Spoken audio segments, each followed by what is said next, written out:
और दूसरा ट्रॉमा जो आज हम बात करेंगे, जिसे हम कहते हैं पेरेंटल डिसअप्रूवल ट्रॉमा।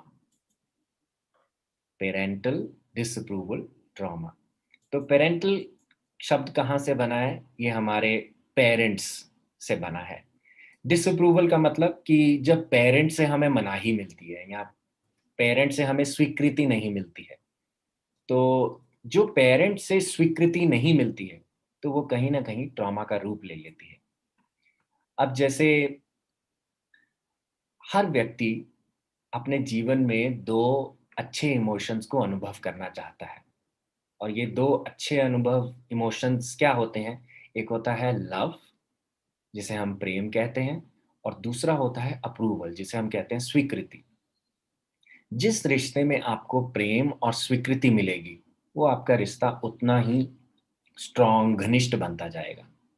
जिस रिश्ते में आपको प्रेम या स्वीकृति नहीं मिलेगी, या प्रेम मिलेगा, अस्वीकृति मिलेगी, या प्रेम नहीं मिलेगा पर स्वीकृति मिलेगी, थोड़ा बहुत भी ऊपर-नीचे होगा, तो हम उस चीज़ को ढूँढते रहेंगे और उसमें हमारा जो स्ट्रेंथ है, वो नहीं बनेगा।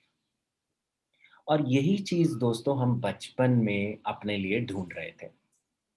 तो जब हम पैदा हुए, जब हम अ, जब हम पैदा हुए थे तो हम एक प्योर एक्सप्रेशन थे लव का, अनकंडीशनल लव का, क्योंकि हमें वही आता था और वही हम माँगते थे कि अनकंडीशनल लव को कैसे एक्सप्रेस करते थे, क्योंकि हमारे अंदर कोई मैल नहीं था, जिसे मैं कहूँ कि मनमुटाव नहीं था। हम जो थे, हम वो थे। एक पल में खुश हो जाते थे, एक पल में अगर रोना आ रहा है तो रो भी देते थे। छुपाते नहीं थे कुछ भी। तो जो थे भीतर वही बाहर लाने का प्रयास करते थे। अब पर जब धीरे-धीरे हम बड़े होने लगते हैं, तो होता क्या है, हमारे पेरेंट्स का जो देखने का नज़रिया होता है, वो कभी-कभी हमारे जीवन के अंदर कभी-कभी क्या, हमारे जीवन के अंदर बहुत सारे बदलाव लाने शुरू करता है। हमें लगता है कि जो हमें इस समय में अपने पेरेंट्स के द्वारा अनुभव करने को मिल रहा है, वही सत्य अनुभव है। तो दोस्तों, इस चीज़ पर आगे बात करने के लिए मैं आपको ये ज़रूर बताना चाहूँगा कि इन इसके माध्यम से हम अपने पेरेंट्स को कंप्लेंट नहीं डाल रहे हैं, शिकायत नहीं कर सकते हैं। क्योंकि वो मैं क्यों ब आपको बताऊँगा कि हम क्यों शिकायत नहीं कर सकते। वो आगे आने वाले समय में, अभी के समय में आपको पता चल जाएगा कि मैं ऐसा क्यों कह रहा हूँ। तो हाँ, पर हमें समझना है, क्योंकि समझने से क्या होगा, आप अपनी साइकोलॉजी और अपने पेरेंट्स की साइकोलॉजी को बहुत अच्छे से समझ पाएँगे। तो पेरेंटल डिसअप्रूवल क्या होता है एक्चुअली? पेरेंटल डिसअप्रूवल होता है जब पेरेंट्स अपने बिहेवियर में मैनिपुलेशन करते हैं, बच्चे को अपने हिसाब से चलाने के लिए। जब पेरेंट्स अपने बिहेवियर में मैनिपुलेशन, अपने लव में मैनिपुलेशन करते हैं, उसको कंडीशनल बना लेते हैं कि अगर तुम पढ़ोगे तो तुम्हें बाइसाइकिल मिलेगी, अगर तुम पढ़ोगे तो मम्मी तुम्हें हग देंगी और यहाँ लेकर जाएँगी, कंडीशनल बेसिस पर बन जाता है। तो जो भी जो कंडीशंस बनती हैं ताकि बच्चे का बिहेवियर मोल्ड किया जा सके, अपने हिसाब से बनाया जा सके, तो वो क्या होता है, उसे पेरेंटल डिसअप्रूवल सिंड्रोम के नाम से बनाया जाता है। और पेरेंट्स ऐसा क्यों करते हैं? पेरेंट्स ऐसा इसलिए करते हैं क्योंकि सेल्फ इमेज हमें बहुत ज़रूरी होती है कि लोग क्या कहेंगे कि इनका बच्चा कैसा है? देखो बाज़ार गया और कितनी चीखें मार रहा है, ज़मीन पर लेट रहा है, तो लोग क्या कहेंगे? और लोग कहेंगे कि मैंने अपने बच्चे को अच्छे शिष्टाचार नहीं दिए। तो ये सारी चीज़ें मिल-जुल कर हमारे पेरेंट्स को हमें बदलने पे बहुत ज़्यादा प्रेरित करती हैं। और इसके अलावा ये भी कि मेरा बच्चा पढ़ाई में बहुत अच्छा होना चाहिए। उसका फलाने का बच्चा तो देखो इतने अच्छे मार्क्स लेकर गया, उसको तो सारे टेबल्स आते हैं, मेरे बच्चे को टेबल्स नहीं आते। इवन छोटे-छोटे बच्चों में कंपैरिज़न कि उसके बच्चे को बोलना जल्दी आ गया, मेरे बच्चे को बोलना भी नहीं आता। उसका बच्चा जल्दी चल रहा है, बैठना जल्दी सीख गया, ये समय लगा रहा है, यू नो। तो ये सारी चीज़ें क्या करती हैं, हमारे अंदर एक डिसअप्रूवल की भावना ला देती हैं और हमें लगता है कि जो हमारे साथ हो रहा है, जो हम अनुभव कर रहे हैं, तो वो कहीं न कहीं सही नहीं है। और हालाँकि पेरेंटिंग क्या होती है? Parenting is not an art of parenting a child, parenting is an art of parenting the parent. तो बच्चा तो सिखा-सिखाया है, क्यों कहते हैं हम भगवान का रूप है? बच्चा तो वही बन के आया है, पर बच्चा आपको अपने माध्यम से क्या सिखाता है कि आपके जो अनफिनिश्ड बिज़नेस है, आपका जो अनफिनिश्ड एनर्जी साइकिल है, बच्चा उसे आपको शीशे की तरह दिखाता है। जिससे हमें लगता है कि ये मेरे अंदर हो ही नहीं सकता, या मैं तो ऐसी बिल्कुल ही नहीं हूँ, या ये हम ऐसे हैं ही नहीं, हम ऐसे परिवार से ही नहीं हैं। तो जब हम वो चीज़ें सोचते हैं, तो बच्चा वो चीज़ें दिखाएगा जो आपके अंदर बहुत ही अनकॉन्शियस स्तर पर छिपी हुई हैं, और इसी से ही हमारे अंदर मनमुटाव बनना शुरू हो जाता है। जैसे फॉर एग्ज़ाम्पल कोई पेरेंट्स हैं जो अ, हस्बैंड है लेट्स से, उनको बिल्कुल भी एडिक्शन से, सिगरेट से बड़ी प्रॉब्लम है। कोई सिगरेट पीता है तो वो उसको 4 गालियाँ देते हैं और उसके बारे में एक धारणा बनाते हैं, एक जजमेंट सेट करते हैं। So it is quite likely कि कोई बड़ी बात नहीं होगी कि उनका बच्चा भी सिगरेट पिए। अब ऐसा मैं क्यों कह रहा हूँ? इसलिए कह रहा हूँ क्योंकि जो उनका अनअटेंडेड स्टफ है, वो बच्चा उनको दिखाता है कि आपको ये अटेंड करना है। और अनअटेंडेड क्यों है? क्योंकि आपने एक धारणा बना ली है कि ये सिगरेट पीने वाले लोग चोर, उचक्के, कुछ काम नहीं करते, ऐसे बने हुए हैं। वो अपने दिमाग में सेट कर लेते हैं। किसी के साथ ऐसा अनुभव हो सकता है, कोई ऐसा हो सकता है, पर हर सिगरेट पीने वाला वैसा नहीं हो सकता। तो जब हम ये धारणा सेट कर लेते हैं, तो हमें वो ज़्यादा दिखने शुरू हो जाती है। तो दोस्तों, मैं ये भी नहीं कह रहा हूँ कि सिगरेट पीने देनी चाहिए। तो मैं ये सिर्फ़ ये बताने की कोशिश कर रहा हूँ कि जो चीज़ों के बारे में आप एक जजमेंट सेट कर लेते हैं, तीव्रता से सेट कर लेते हैं, तो वो क्या होती है, आपके बच्चे आपको वो मिरर करके रिफ्लेक्शन के रूप में दिखाना शुरू कर देते हैं। इसीलिए जब हम पेरेंटिंग करें, तो पेरेंटिंग में सबसे ज़्यादा ज़रूरी है न्यूट्रैलिटी से, एक समभाव से हमें पेरेंटिंग करना ज़रूरी होता है। अगर वो संभाव से नहीं होती है, तो ऑटोमैटिकली बच्चे असम्पशन में बड़े तेज़ होते हैं। हम भी असम्पशन्स में बन जाते थे, असम्पशन बनाते थे। चाहे कोई स्ट्रेट नहीं कहता था, पर हम अपने आप में सेट कर लेते उस चीज़ को कि हाँ, ये तो ऐसे ही है।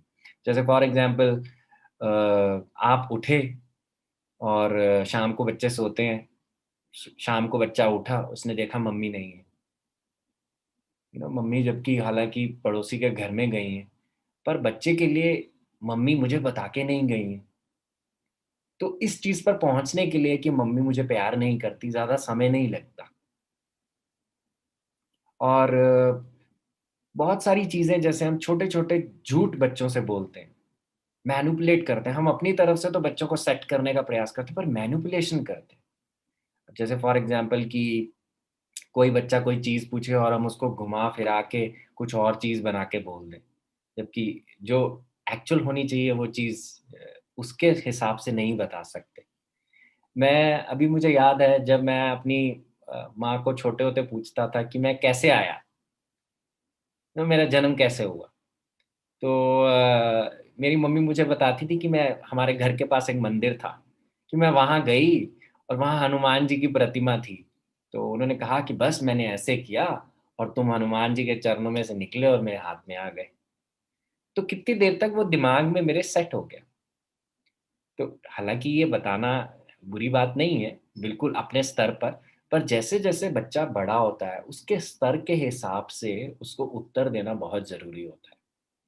और इसके अलावा जो डिसअप्रूवल बच्चों को जैसे मिलता है कि वो ऐसे हैं, वो वैसे नहीं हैं, वो इस तरीके से नहीं है, वो पढ़ाई में ऐसे हैं।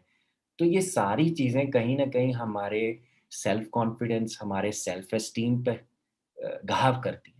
हम हमारे भीतर डाउट क्रिएट करती हैं अपने आप को लेकर। और इसके जो मैं कहूँगा कि चिन्ह हैं वो यहाँ तक नहीं रहते, ये बहुत देर तक हमारे साथ चलते रहते हैं। हम अपने थेरेपी सेशंस में यूजुअली हम देखते हैं कि बहुत सारे लोगों के जो इश्यूज़ होते हैं, वो उनकी पैरेंटल डिसअप्रूवल से बनते हैं। बहुत ज़्यादा जो अप्रूवल जहाँ पे मिलना चाहिए, जो विश्वास बनना चाहिए, वो विश्वास नहीं बनता है, तो वो उस तरीके से डाउट के रूप में क्रिएट हो जाता है। जैसे अभी रिसेंटली मुझे याद है, अभी 4-5 दिन की बात है, I was doing a session for a girl. ये लड़की मैंने जब इनको पूछा कि आपका कभी बचपन में कभी आपको किसी ने बैड टच किया या कभी आपका कभी सेक्सुअल अब्यूज़ का आपके साथ कोई ऐसा वाक़या हुआ।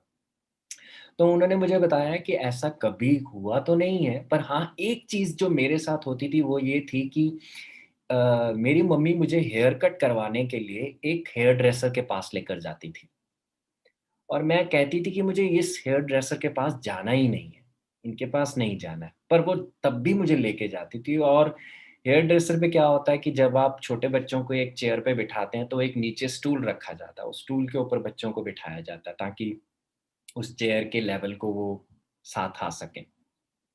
तो वो हेयर ड्रेसर क्या करता था, जब भी बाल काटता था, बहुत नज़दीक उस बच्चे के आता था, बहुत ही नज़दीक और उस बच्चे को फ़ील होता था कि ये कुछ यू नो अ, ये कुछ ठीक नहीं है, ये टच कुछ ठीक नहीं है, उसको पता चलता था उस बच्चे को। अब वो बच्चा खींच-खींच के वो कह रही कि मैं कुर्सी में खिंचती जाती थी, पीछे-पीछे होती जाती थी, पर ये लड़का तब भी आगे आता रहता था, हेयर ड्रेसर आगे आता रहता था। और मैं मम्मी को बताने का प्रयास करती थी, पर मम्मी मुझे कहती थी, "ये कुछ नहीं है, छोड़ो तुम अपना करवाओ, ऐसे ही होता है ये, इसी तरीके से होता है।" तो ये क्या है, ये एक डिसअप्रूवल का उदाहरण है कि जो मैं फ़ील कर रही हूँ, जो मैं फ़ील कर रहा हूँ, वो मैटर ही नहीं करता। और अब उसका उस पे बड़ा प्रभाव क्या पड़ा कि सबसे पहले उसका अपना कुछ से नहीं है उस लड़की का, हालाँकि वो डॉक्टर है इस समय। पर वो अपने आप से डॉक्टर बनना चाहती थी, वो मुझे अभी हम कह नहीं सकते। क्योंकि किसी ने कहा कि डॉक्टर बनना अच्छी बात है, तो बस बन गए उसी तरफ, लाइन चला ली और फटाफट हो गया। पर खुद के कनेक्शन से एकदम डिस्कनेक्ट हो गए। खुद की फीलिंग से, खुद क्या अनुभव कर रहे हैं, उस पर डाउट आ गया कि मैं ये कर सकती हूँ। जैसे वो लड़की राइटिंग में बहुत अच्छी है, but she has a doubt now कि मैं ये कर सकती हूँ क्योंकि उस चीज़ को पहले अप्रूवल कभी नहीं मिला और कि मैं जो करना चाहती हूँ या मैं जो कह रही हूँ, वो सही किस हद तक है उसको वो भूल गया। क्योंकि ये चीज़ जो हुई, तो उस चीज़ से वो सब कुछ छूट गया। तो इसीलिए जो डिसअप्रूवल का घात होता है, वो बहुत बड़ा हमारी लाइफ में चलता है। क्योंकि आप खुद भी देखिए अभी आज हमें अ, हम कहते हैं ना कि सारे लोग एक तरफ, एक बंदा एक तरफ। जो एक बंदा एक तरफ खड़ा है, वो एक तरफ क्यों खड़ा है? क्योंकि उसको दूसरों का अप्रूवल नहीं है। उसके रास्तों को दूसरे नहीं देख पा रहे हैं। बाकी जो वो हैं जिनको हम कहते हैं कि भेड़-चाल, कि हाँ, साथ-साथ में चलते जा रहे हैं, एक की हाँ में हाँ मिलाई और चल दिए। वहाँ तब भी आसान है क्योंकि वहाँ पे थोड़ा रिस्क कम है। पर इस तरफ जहाँ पे आपको किसी से अप्रूवल नहीं मिलता और आपको चलना पड़े, तो आपके अंदर खुद की शक्ति होनी बहुत ज़रूरी है, ताकि आपको किसी से अप्रूवल नहीं लेना पड़े और आप अपने से ही अप्रूवल लेकर चल पाएँ। तो वो तब आ सकता है जब हम अपने पर भरोसा करना सीखें। अपने अंदर अपने अपने से अप्रूवल लेना सीखें, ना कि किसी और से। और अब ऐसा क्यों होता है कि जो पेरेंट्स होते हैं, वो हमें ऐसा अप्रूवल क्यों देते हैं? इस तरीके से डिसअप्रूवल क्यों बनाते हैं? तो सबसे पहली बात हमें ये जानना ज़रूरी है कि हर पेरेंट अपने बच्चे को एक अच्छी परवरिश देना चाहता है। चाहे उसकी परवरिश बहुत ही हानिकारक हो, बहुत ही टॉक्सिक हो, बच्चे के साथ 1 मिनट भी समय नहीं बिताते, पर अपने हिसाब से वो पेरेंट एक बहुत अच्छा काम करना चाहता है। क्योंकि सबसे पहले पेरेंट के दिमाग में कभी-कभी जो 90% पेरेंट के दिमाग में 90 भी क्या मैं कहूँगा 99% पेरेंट्स के दिमाग में चलता है कि जो मेरे साथ हुआ, मेरे बच्चे के साथ नहीं होगा। कि जो मेरे साथ हुआ, मेरे बच्चे के साथ नहीं होगा। अब जैसे ही पेरेंट ये शब्द बनाना शुरू कर देता है, तो कहीं न कहीं वो पेरेंट अपने आप को ये भी बता रहा है कि जो मेरे साथ हुआ, वो इतना अच्छा भी नहीं हुआ। वो बेहतर हो सकता था, या वो और अच्छा, मेरी कुछ कमी रह गई। अब जब आप अपनी परवरिश में कमी देखते हैं, तो बच्चे का अपनी परवरिश में कमी देखना स्वाभाविक है। उसको फिर कोई रोक नहीं सकता, क्योंकि बच्चा आपसे बना है, आधा माँ से, आधा पिता से। और जब आधा माँ और आधा पिता से बना है, तो उनका डीएनए उसके अंदर चल रहा है, उनकी जीन्स उनके अंदर चल रही है, उनकी जो जो मनोस्थिति है, वो उनके अंदर चल रही है। इसीलिए सबसे पहले अपना जो पेरेंट्स है, उनको ये याद रखना चाहिए कि अपनी जो परवरिश है, उसमें पूरी पूर्णता महसूस करनी चाहिए, अगर वो चाहते हैं कि उनके बच्चों को उनकी परवरिश में पूर्णता मिले। तो एक बार क्या हुआ था, हमारे पास एक लेडी आई थी, 42 इयर्स ओल्ड थी। और उन्होंने आके हमें कहा कि मेरी बेटी अब 13 साल की है। जब ये 12 वर्ष की हुई थी ना, तो इसको पता नहीं क्यों मेरे पे इतना गुस्सा आना शुरू हो गया। मैं समझती थी कि शायद ये टीनेजर हो गई है, अब 12वीं टीन ग्रुप में चली गई है, तो बच्चे बदलते हैं। पर ये मेरे को बहुत गुस्सा करती है, और इतना गुस्सा करती है कि कभी-कभी मैं इसके गुस्से से डर कर इसके पाँव तक मैं गिर जाती हूँ, कि मतलब कि ये शांत हो जाए। इतना ज़्यादा गुस्सा इसे रहता है। तो जब उन्होंने एक्सप्लोर किया इस सारी चीज़ को, तो उन्होंने ये जाना कि जब वो एग्ज़ैक्टली उसी बच्चे की उम्र की थी, जबकि 12 वर्ष की थी, तब उनको वैसा ही गुस्सा उनकी माँ पर था। तो क्या होता है, ये चेन होती है दोस्तों, कि जैसा रिश्ता आपका आपकी माता-पिता के साथ रहेगा, वही रिश्ता आप आगे अपने बच्चों के साथ करने का प्रयास करते हो। तो उसी चीज़ को ही आगे लेकर आप जाते हो। जैसे फॉर एग्ज़ाम्पल, आपको अपने माता-पिता की कोई चीज़ पसंद नहीं है, आपको उनका कोई व्यवहार पसंद नहीं है। ये बहुत 100% हो सकता है कि आपको अपने बच्चे में भी वो चीज़ दिखे, क्योंकि आपने उस चीज़ के लिए जजमेंट क्रिएट की हुई है। तो इसीलिए अगर हमें डिसअप्रूवल सिंड्रोम से बाहर निकलना है, एक तो हमने भी एक्सपीरियंस किया है, एक हमने दिया भी है, अपने बच्चों को दे भी रहे हैं हम किसी प्रकार का डिसअप्रूवल। तो सबसे पहले हमें अपना रिलेशनशिप अपने माता-पिता से अच्छा करना है। वो हमारी फर्स्ट। अब अच्छा करने का मतलब ये नहीं है कि हम मतलब कि उनकी हर बात मानें, या अब वो फॉर एग्ज़ाम्पल इस शरीर में नहीं है, अपना चोला छोड़ चुके हैं, तो क्या होगा? पर अपना हील करने का मतलब होता है कि आप उनको पूरी तरह से स्वीकार करें, और जो उनके प्रति कोई शिकायत थी, उसको पूरी तरह से ड्रॉप करें। क्योंकि हम ये जानें कि जो वो हैं, उनका अपना जीना था, उपना उनका अपना व्यक्तित्व था, और मैं ज़रूरी नहीं है कि उस व्यक्तित्व से जिऊँ। मैं अ, कभी-कभी हम लोगों के साथ जब काम करते हैं, हम उनको ज़्यादा प्रश्न नहीं पूछ पाते। हम उनको एक प्रश्न ज़रूर पूछते हैं, और वो ये है कि आपका रिश्ता आपके माता-पिता से बताओ, कैसा है? जब वो बोलते हैं, उनके बोलने से ही बहुत सारी चीज़ें खुद ब खुद एक शीशे के समान साफ़ होने लग जाती हैं। बहुत सारी यंग जनरेशन हमें पूछती हैं, 22-24 साल के, 25 साल के, 30 साल के, जिनकी शादी नहीं हुई है। वो हमें पूछते हैं, हमें कैसे पता चलेगा हमारा जीवन साथी कौन है? कैसे पता करें? हम उनको पूछते हैं, जहाँ पे आपको लगे कि ये व्यक्ति मेरे लिए हो सकता है, तो उस व्यक्ति के उसका रिश्ता उनके माता-पिता से देखें। क्योंकि जब आप वहाँ इंटरैक्शन होती देखेंगे ना, आपको पता चल जाएगा कि ये इंटरैक्शन कहीं न कहीं हमारे साथ होने वाली है। क्योंकि उसी से ही लोग आगे बनाकर चलते हैं।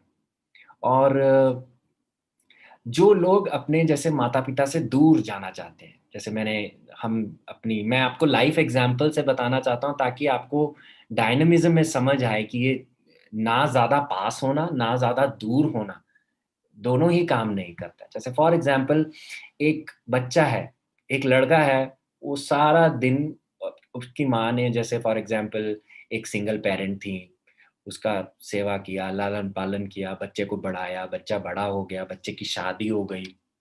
फिर उसके बाद क्या हुआ कि जब बच्चे की शादी हुई, वो हर चीज़ उसी तरीके से अपनी माँ से पूछ कर रहा है।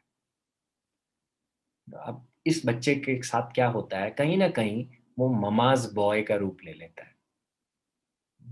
और ऐसे लड़कियों के साथ भी होता है कि पिता की लाडली होती हैं, पिता की परी होती हैं। जब वो दूसरे घर जाती हैं तो होता क्या है कि अ, पिता के साथ हर चीज़ चलती है। तो कंपैरिज़न बहुत बनता है। जैसे फॉर एग्ज़ाम्पल ये लड़का ये दाल-बाटी चूरमा खा रहा है और खाने के बाद बीवी ने बनाया है और साथ के साथ ये भी कह रहा है अच्छा है पर माँ जैसा नहीं है। है ना? और दूसरा ये लड़की है, ये लड़की अपने हस्बैंड के दिए हुए ऐशो-आराम तो ले रही है, पर साथ में ये भी सोचती है कि काश अगर मेरे पिता होते, तो मेरे को कुछ भी नहीं पूछते, ऐसे ही का क्रेडिट कार्ड दे देते मेरे को, कि जा बेटा ऐश कर। तो क्या होता है ये कांस्टेंट जो एक कॉन्फ्लिक्ट है वो चलता रहता है और हम इसीलिए कहते हैं it is not 2 people on the bed. Bedroom में 2 लोग नहीं होते हैं, बेडरूम में 6 लोग होते हैं। कैसे? हस्बैंड वाइफ और हस्बैंड वाइफ दोनों के माता-पिता। क्योंकि आप दोनों को अपने दिमाग में लेकर चलते जाते हैं और इसी से ही लाइफ में सारा कन्फ्यूजन क्रिएट होना शुरू होता है। और ऐसा हम क्यों करते हैं? क्योंकि जो हम हैं ना, जो बच्चे होते हैं, आप भी बच्चे हो, तो बच्चे क्या होते हैं, आप सबसे ज़्यादा लॉयल किसके होते हैं? अपने माता-पिता के, सबसे ज़्यादा। जैसे हमें याद है डॉक्टर न्यूटन अपनी एक बात हमसे शेयर किया करते थे कि उनको होता था कि मेरे पिता ने गाड़ी नहीं खरीदी तो मैं कैसे खरीद सकता हूँ? मैं कैसे गाड़ी ले लूँ? तो ये एक अनकॉन्शियस पैटर्न इसे कहते हैं लॉयल्टी, ये ब्लाइंड लॉयल्टी चलती रहती है हमारे अंदर, कॉन्स्टेंटली चलती रहती है, कभी खत्म नहीं होती। पर इससे बाहर निकलना बहुत ज़रूरी होता है कि हम क्या अपने पेरेंट्स की वो विचारधारा को पकड़ कर बैठे हुए हैं, जो हमारे पंख खुद ब खुद काट रही है। मतलब कि हम पंख ही नहीं निकालना चाहते हमें क्योंकि हमें लगता है कि अगर हम पंख निकालेंगे तो कैसे कर सकते हैं। जैसे मम्मी-पापा के अंदर लड़ाई हुई, मम्मी का थोड़ा-सा मुँह बना हुआ है, पापा अपने काम पे चले गए हैं। अब ये बच्चा कॉन्स्टेंटली देख रहा है कि मम्मी का थोड़ा मूड ठीक नहीं है, तो बच्चा थोड़ा खुश है आज रात शाम को किसी के घर पार्टी है, बर्थडे पार्टी पे जाना, बच्चे को एक्साइटमेंट होगी आई एम श्योर।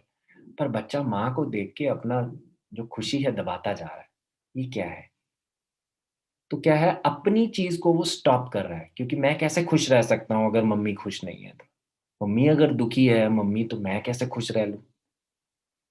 तो ये कांस्टेंट लॉयल्टी पैटर्न हमारे अंदर चलते हैं और ये लॉयल्टी के पैटर्न इतने डीप होते हैं दोस्तों कि केवल जीने तक नहीं, मतलब कि शरीर छोड़ने के बाद भी हमारे साथ रहते हैं। जैसे फॉर एग्ज़ाम्पल किसी अ, माँ की डेथ हो गई, तो उसके बाद क्या हुआ ये बच्चा कॉन्स्टेंटली माँ को याद करता रहता है और याद कर के कि हाय मुझे माँ के पास जाना है, मुझे माँ के पास जाना है, मुझे माँ के पास जाना है। तो इस बच्चे के साथ क्या होता है? इस बच्चे के साथ क्या होगा कि थोड़े समय में ये बीमार पड़ने लग जाएगा और लाइफ़ की अर्ज को पूरा छोड़ देगा। तो हो भी सकता है कि ये माँ के पास जाने के लिए अपना शरीर भी छोड़ दे। ऐसा बहुत सारी माँओं के अंदर हमने देखा है जब उनके छोटे बच्चे की डेथ हो जाती है। जब छोटा बच्चा चले जाए, तो माँ कॉन्स्टेंटली उस बच्चे को याद करती रहती है और दूसरे बच्चों को भूल जाती है जो ज़िंदा है, क्योंकि उसको उसी की याद आती रहती है। और उसी याद के अंदर उसे कभी पता भी नहीं चलता कि वह जन्म से कब मृत्यु के अंदर चली गई और ये बच्चे पीछे छूट जाते हैं। फिर इनका एक नया पैटर्न बन जाता है। तो ये डायनामिक्स जो होते हैं ना, बड़ी कॉम्प्लेक्स स्टेट में हमारे साथ चलते जाते हैं और इस लॉयल्टी को बदलना बहुत ज़रूरी है हमारे लिए। तो लॉयल्टी को बदलने का मतलब है कि हम अपने माता-पिता को पूरी तरह से स्वीकार करें, जैसे वो हैं और ये याद रखें कि वो जो हैं, वो हैं, वो मैं नहीं हूँ, वो मुझे नहीं बनना है। हमें कई टैलेंट्स अपने माता-पिता से मिले हैं और विरासत में मिलते हैं। आप सोचें कि ये मुझे नहीं मिला पर वो मिले हैं, तो वो आए हैं आपके अंदर। पर आपको ये पता होना चाहिए कि आप उसको किस प्रकार से इस्तेमाल कर रहे हैं अपने जीवन में। वो तभी होगा जब हम उसे पूरी तरह से स्वीकार करते हैं। जैसे फॉर एग्ज़ाम्पल अ, आपके पिता से आपको विरासत में आया है कि वो बहुत न्यू-न्यू आइडियाज़ एक्सप्लोर करते रहते हैं। बहुत सारी जॉब्स छोड़ी उन्होंने, बहुत सारे बिज़नेसेस किए। अ, क्यों? क्योंकि वो क्रिएटिविटी एक्सप्लोर कर रहे थे। डीप लेवल पे क्रिएटिविटी एक्सप्लोर कर रहे हैं। पर बाहर के लेवल पे हमें लगेगा क्या ये एक जॉब से दूसरी जॉब पे जाते जा रहे हैं, ना खुद सेट हो रहे हैं, ना हमें सेट होने दे रहे हैं। तो ये बच्चा क्या करेगा अपनी लाइफ में पूरा सेट होने की कोशिश करेगा। उसको लगेगा कि मैं अपनी लाइफ को ऐसा प्लान बनाऊँ कि टस से मस नहीं हूँ। पर अंत में करते-करते एक समय ऐसा आएगा जब इसे लगेगा कि मैं क्रिएटिविटी में नहीं कर पा रहा हूँ, मतलब कि अंदर सब सूख गया है। तो वो ऑटोमैटिकली उस चीज़ में जाएगा जिस चीज़ के अंदर पिता की महारत, किस पिता को स्किल्स मिली हुई थी। तो इसीलिए अपने पिता से जो हमें मिला है या माँ से जो मिला है, हमें उसे स्वीकार करना है और अपना खुद का पकवान बनाना है। तो जैसे आप अ, दाल ले लें, चावल ले लें, ये हमें चीज़ें मिल सकती हैं, पर दाल-चावल का मिला के आप कुछ भी बना सकती हैं। अलग-अलग भी खा सकती हैं, खिचड़ी के रूप में भी खा सकते हैं। सब अपने-अपने तरीके से कोई ना कोई पकवान बना सकते हैं। तो ज़रूरी नहीं है कि आपको वही पकवान खाना है, जो आपके माता-पिता से है। तो आप उसको अलग तरीके से भी बनाकर खा सकते हैं। तो माता-पिता से अगर हमें अपना रिश्ता घनिष्ठ करना है, तो मैं आज आपको 3 पॉइंट्स बताऊँगा।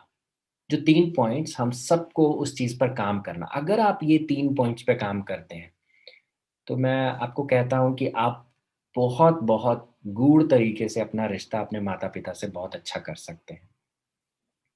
तो सबसे पहला जिसे हम कहते हैं parents are big, children are small. माता-पिता हमेशा बड़े होते हैं, बच्चे हमेशा छोटे होते हैं। तो मैं ऐसा क्यों कह रहा हूँ? मैं ऐसा इसलिए कह रहा हूँ क्योंकि सृष्टि पर सबसे पहले पेरेंट्स आए, फिर आप आए। तो उनका अनुभव, उनका जीवन काल, उनकी लर्निंग, हर चीज़ आपसे ज़्यादा है। तो इसीलिए वो बड़े हैं। तो अगर वो बड़े हैं, तो बड़े का आदर करना भी बनता है। तो बड़े का आदर करने का मतलब क्या होता है कि कभी-कभी जब बच्चे ज़्यादा पढ़ लिख लेते हैं, आईएएस ऑफ़िसर्स बन जाते हैं, यू नो, तो एरोगेंसी भी ग्रो कर लेते हैं, ऊँची नाक कर लेते हैं और पिता के साथ, माँ के साथ रहते हैं कि आपको कुछ नहीं पता, आपको नहीं आएगा। इसे कहते हैं एरोगेंसी। तो ये एरोगेंसी हमें क्या करती है, जब हमारे अंदर एरोगेंसी आ जाती है, तो बच्चा हमें ये एरोगेंसी रिफ्लेक्ट करता है जब हमारे बच्चे होते हैं। इसीलिए हमें वो एरोगेंसी को अगर हील करना है, सबसे पहले अपनी एरोगेंसी जो आपके पेरेंट्स के अगेंस्ट है, प्रति है, वो हमें हील करनी है। तो वो कैसे होगी? जब हम उनको आदर देते हैं completely for who they are, totally for who they are and we bow to them. कितना सिर झुकाते हैं हम अपने माता-पिता के आगे, वो डिपेंड करता है। या उनके आगे ऐसे तन के खड़े रहते हैं, वो डिपेंड करता है। तो ये है parents are big, children are small.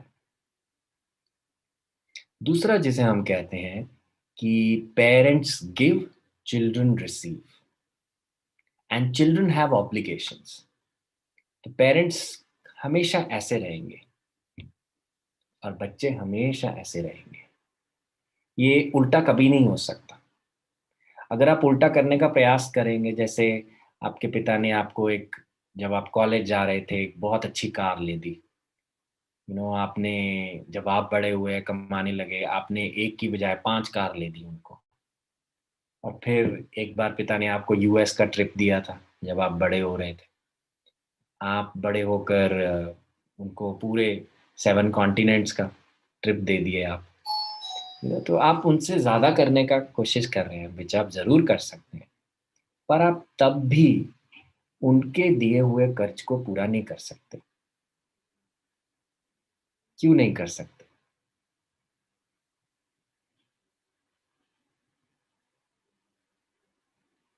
कोई कुछ कहना चाहेगा? Hitesh, because I think they've given birth, and I think that's the most important asset of our lives. Absolutely, yes Mahi ji. क्या आप अपनी माँ को जन्म दे सकते हैं? रख सकते हैं उनको 9 महीने पेट में? तो इसीलिए ये कर्ज कभी भी पूरा नहीं किया जा सकता। इस कर्ज में ही आपकी बढ़ोतरी है। इस कर्ज में ही आपका जो जिसे कहते हैं ना आपका उत्थान, जो आपकी ग्रोथ छुपी हुई है। इसीलिए पेरेंट्स हमेशा गिविंग की अवस्था में होते हैं और बच्चे हमेशा रिसीविंग की अवस्था में होते हैं।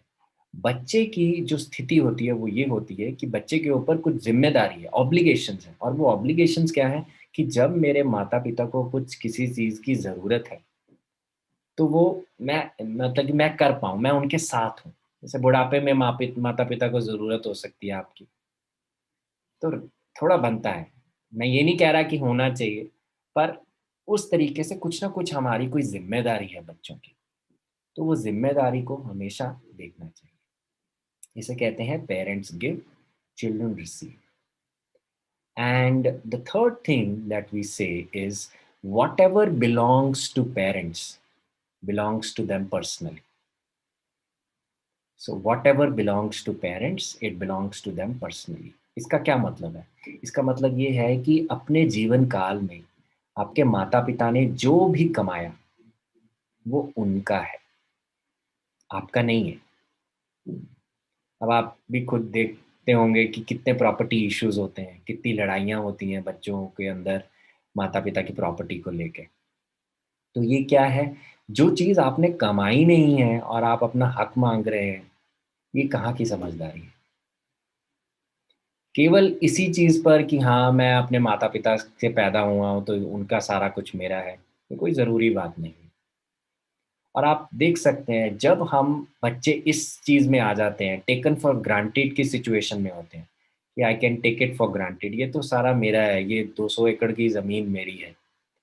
तो वो क्या होता है, जब वो किसी चीज़ को ग्रांटेड लेना शुरू कर देते हैं, तो वो चीज़ जो होती है वो फलती-फूलती नहीं, क्योंकि उन्होंने ग्रांटेड उसका वैल्यू नहीं उनको पता चला। उस चीज़ को उन्होंने मान लिया ये मेरा है।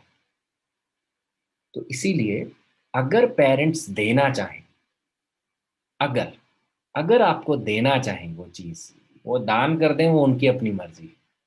वृद्धाश्रम में दे दें, बच्चों को दे दें, वो उनकी मर्ज़ी है। अगर वो आपको देना चाहते हैं, तो consider it as a gift, उसको उपहार की तरह लें। कभी ये नहीं कि ये तो मेरा ही है। हैव ग्रैटिट्यूड, हर माँ-बाप अपने बच्चों को कुछ ना कुछ देना चाहता है, पर बच्चे पे डिपेंड करता है कि बच्चा इसको अपना हक समझ के ले रहा है या बहुत ही विनम्रता से एक भगवान का प्रसाद लेके ले रहा है। इसीलिए आप देखते हैं कि बहुत सारी एंसेस्ट्रल प्रॉपर्टीज़ खंडर बन जाती हैं, बिकती ही नहीं है या किसी के काम नहीं आती हैं, तो ऐसे की ऐसे ही आगे चलती रहती है।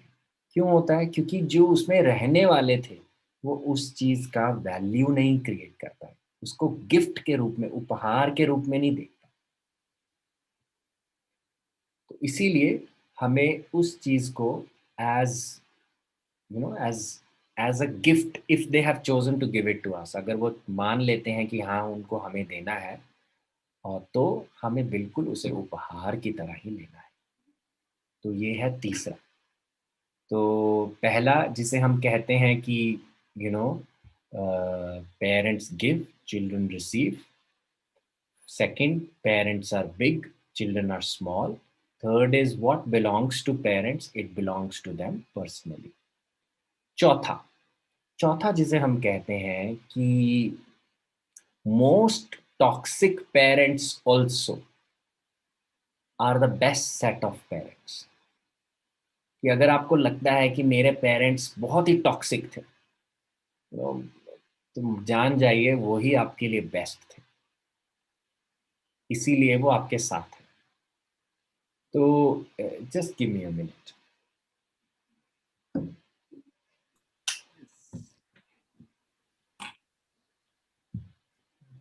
तो जान जाइए कि इसी चीज में ही हमें अपना, क्योंकि ये अगर हमें मिली है तो सोल प्लान पर कहीं ना कहीं आप सबने जाना होगा कि हम अपने पेरेंट्स को, अपने माता पिता को चूज करते हैं। तो अगर हमने चूज किया है तो कहीं ना कहीं हमने अपने बेस्ट के लिए चूज किया है। तो उसमें चाहे वो टॉक्सिक हैं, चाहे वो नॉन टॉक्सिक हैं, चाहे वो लविंग है, चाहे वो अप्रूविंग है या नहीं है, पर वो हमारे लिए है, हमारे बेस्ट के लिए है। तो इसीलिए उनको एक्सेप्ट करना बहुत ज़रूरी है। और पेरेंट्स ऐसे क्यों होते हैं? पेरेंट्स ऐसे इसलिए होते हैं क्योंकि उनको वैसे ही विरासत में मिला होता है।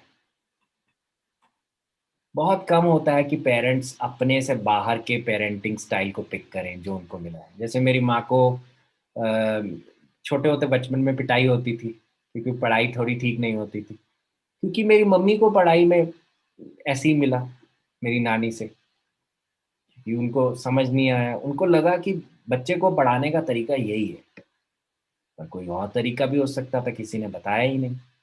अभी मेरी माँ से अगर हम बात करते हैं तो मेरी मम्मी हमेशा ये हमें चीज़ बताती है कि तुम्हारे समय में बहुत सुविधा है इस चीज़ को समझने की, and she feel so happy कि हमें ये सब कुछ सीखने को, समझने को, प्रैक्टिस करने को है, क्योंकि उनको ऐसा कुछ नहीं था। उनको तो ऐसी कोई चीज़, कोई सुविधा मिली ही नहीं। जो मिला उन्होंने वैसे ही आगे देना, इतनी समझ ही नहीं थी। पहले तो छोटे होते शादी हो जाती थी, 19-20 साल का कोई हुआ, शादी हो गई। तो इतनी समझ, जब तक मैच्योरिटी, लेवल ऑफ मैच्योरिटी नहीं आती है, तब तक वो उस चीज़ को आगे लेकर जाने का भी वो नहीं आता है। कल आपने शुभांगी के साथ बर्थ ट्रॉमास करे, आपको पता चला होगा कि जब किसी की रज़ामंदी नहीं होती है और आपको बर्थ देना पड़ता है, तो उस बच्चे के जो बच्चा अंदर है, उसके अंदर क्या चल रहा होगा? उसको तो उसी मोमेंट में डिसअप्रूवल मिलना शुरू हो गया, क्योंकि माँ सोच रही है कि अब मैं नहीं देना चाहती बर्थ, आई वांट टू, ज़बरदस्ती हो रहा है। तो क्या चल रहा होगा पहले तो उस माँ के अंदर, फिर उस बच्चे के अंदर, क्या स्टेट होगी इनकी? तो डिसअप्रूवल तो बनता ही है। हालाँकि एक बिग स्कीम में ये सब सेटअप है, एक प्ले है, चल रहा है, पर तब भी ये हमारे जो बिलीफ पैटर्न्स हैं, ये कैसे सेट करता है उन चीज़ों को। तो दोस्तों, मैं अब आप सबसे एक एक छोटी-सी हम एक्सरसाइज़ करेंगे, अपने आप को एक प्रश्न पूछेंगे। तो हमारा दोस्तों, अभी एक पहला प्रश्न मैं आप सबको देना चाहता हूँ, वो ये है कि मेरे माता-पिता की कौन-सी चीज़ मुझे अच्छी लगती है और कौन-सी चीज़ अच्छी नहीं लगती है? दोनों की अलग-अलग, माता की अलग, पिता की अलग। इस चीज़ को आप लिखिए। मुझे अपने माता की कौन-सी चीज़ अच्छी लगती है और कौन-सी अच्छी नहीं लगती है। मुझे अपने पिता की कौन-सी चीज़ अच्छी लगती है और कौन-सी चीज़ अच्छी नहीं लगती। Very good.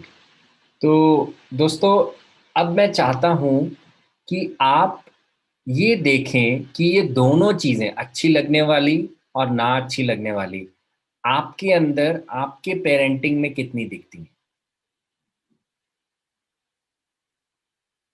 जैसे फॉर एग्ज़ाम्पल अगर आपने लिखा है कि मेरे पिता बहुत गुस्सा करते थे, देखिए कि आपकी पेरेंटिंग में आपके अंदर गुस्सा कितना है। आपको कोई पूछेगा नहीं, पर आप सिर्फ़ देखिए, अपने अंदर देखिए, उसे चेक करिए, एक ऑनेस्ट ओपिनियन लीजिए अपने आप से।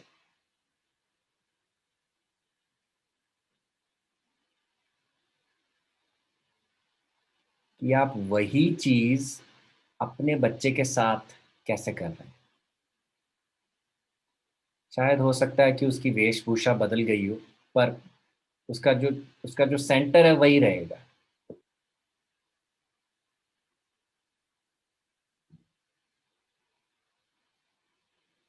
Very good.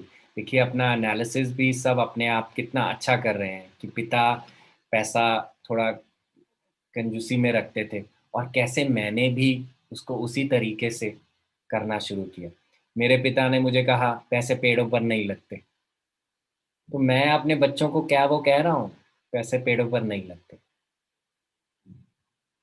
कई कई बार हमारी जो शब्द भी होते हैं, जो हमारे डायलॉग्स भी होते हैं, वो भी हमारे डायलॉग्स हमारे माता पिता के डायलॉग्स होते हैं, सेम।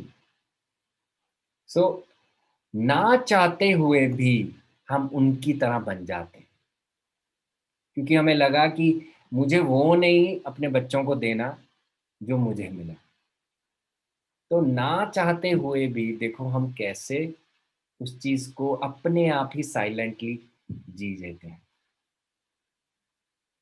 तो इसीलिए ये क्यों होता है? क्योंकि हम एक रिपल्शन में रहते हैं कि मेरे साथ बुरा हुआ, उन्होंने मेरे साथ ठीक नहीं करा।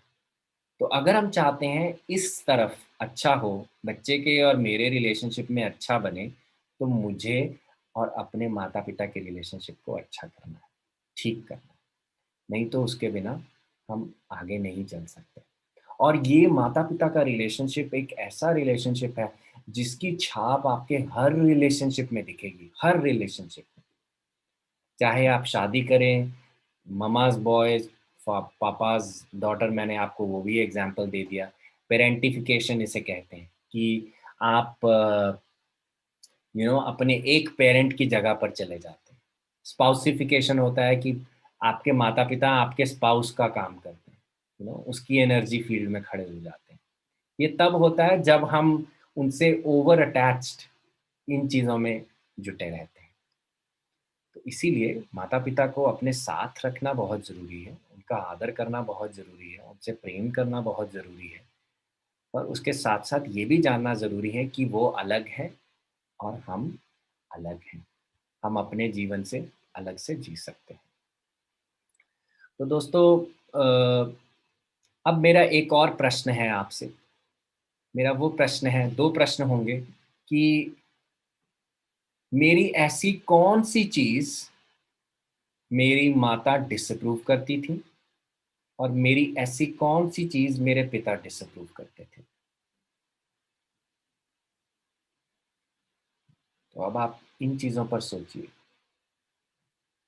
मेरी ऐसी कौन-सी चीज़ मेरी माता डिसअप्रूव करती थी और मेरी ऐसी कौन-सी चीज़ मेरे पिता डिसअप्रूव करते थे?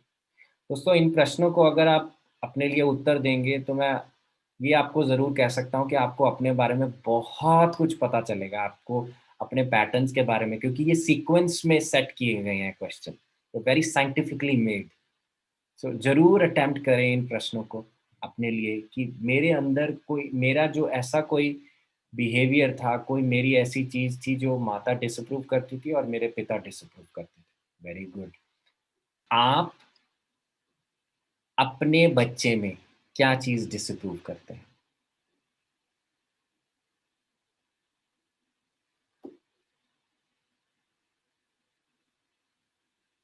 आप अपने बच्चे में क्या डिसअप्रूव करते हैं? अगर आपके बच्चे नहीं हैं, तो आप ये देख सकते हैं कि आपके क्लोज़ेस्ट रिलेशनशिप में आप क्या डिसअप्रूव करते हैं अपने लव्ड वन में? You have given the answer, Hitesh. Yeah. So you will see there is a bridge. What is disapproved in you, you eventually land up disapproving it in your children.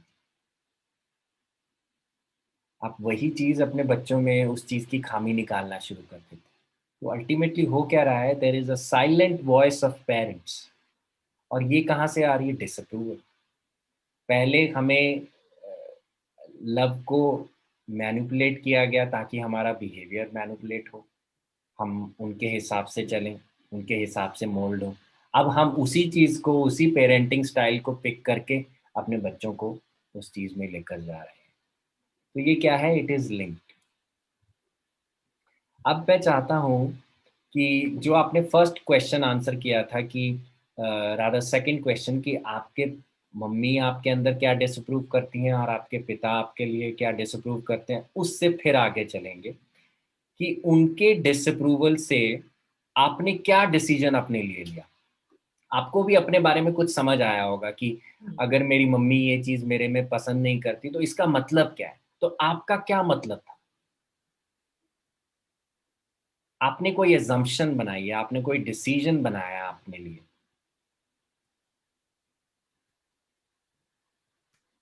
For example, मैं झाड़ू अच्छा नहीं लगाया, उसमें कटका रह गया, जो भी है, और मम्मी मेरे को बार बार यही कहती थी। Maybe I am not good enough. मेरे को ये समझ आया कि शायद मैं इतनी बढ़िया नहीं हूँ। तो क्या डिसीजन आपने पिक किया, अपने लिए क्या डिसीजन लिया? देखेंगे कि जिस प्रश्न से मैं अभी हमने बात की थी कि आपने अपने बारे में क्या एज्यूम किया, अब आप वो देखिए कि उस अजम्पशन से आपके जीवन को क्या इम्पैक्ट मिला। जैसे अगर आप मैंने सोच लिया आई am not good, not good enough, मेरे जीवन पे क्या इम्पैक्ट पड़ा उस चीज का। अब आप ये देखिए कि जो आज मैं हूँ, यहाँ तक पहुंचा हूँ, इस पे क्या इम्पैक्ट पड़ा उस चीज का। अगर मैंने ये अजम्पशन नहीं बनाई होती,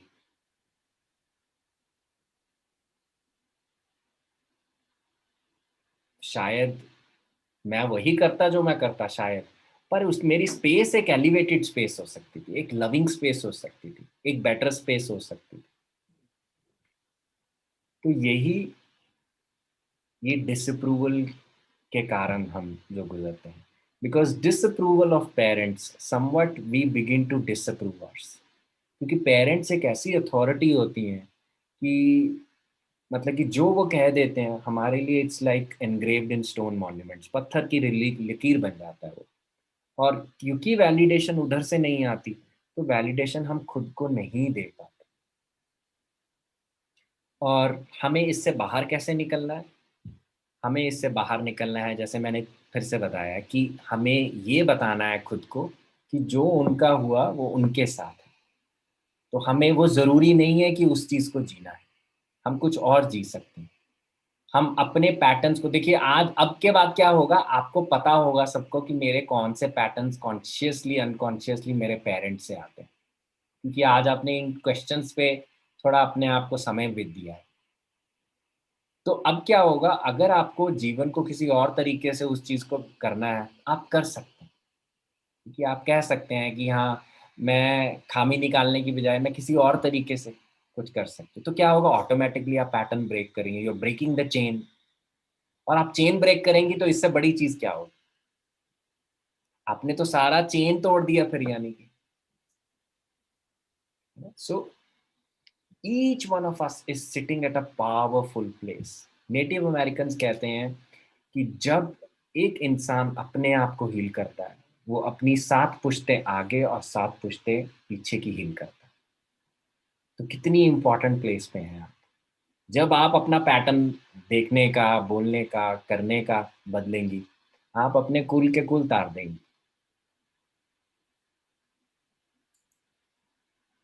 That is why we must come out of this trauma, disapproval syndrome.